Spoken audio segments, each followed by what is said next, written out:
పికిల్స్కి first ఘాట్లు పెట్టుకోవాలి. తర్వాత కొంచెం నిమ్మకాయ ఇలా పిండుకోవాలి. నిమ్మకాయ మంచి టేస్ట్ ఇస్తుంది. తర్వాత చూద్దాం. ఇలాగా మంచిగా పామితే మనకి మంచి టేస్ట్ వస్తుంది అన్నమాట. లైట్గా పసుపు తీసుకోవాలి. పసుపు ఇందులో వంపేయాలన్నమాట. పసుపు కొంచెం ఎక్కువ వేసుకున్నా పర్లేదు, మత్తెన అవసరం లేదు. ఇంకా ఇప్పుడు మనం ఏదో ఒకటి ఇది వేస్తాండ్రు, మనం చూడాలి. లైట్గా ఉప్పు వేసుకోవాలి. ఉప్పు కొంచెం ఎక్కువగా వేసుకునే ఎడల మీరు బాత్రూమ్కి వెళ్తారు.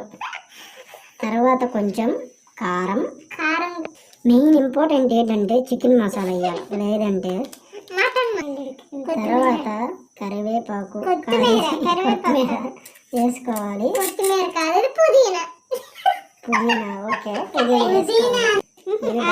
కలుపుకోవాలి. గుడ్డు కూడా వేసుకోవాలంట, వేసుకుందాం. అందరూ లైక్లు కొట్టండి. లైక్లు కొడితేనే వీడియో బాగా అందరికి చేరుతుంది. మేము నెసరీ లెగ్ పీస్లు బాగా చేస్తాం. కొంచెం లైట్గా గుడ్డు ఇలా కొట్టాలి. గుడ్డు ఇలా వేసుకోవాలి. దీన్ని గుడ్డు లెగ్ పీస్ అంటారు. బాగా కలుపుకోవాలి. ఇప్పుడు కలుపుకొని దీన్ని ఒక 30 minutes మనము మూత పెట్టేసి ఉంచుకోవాలి. మూత పెట్టుకోవాలి.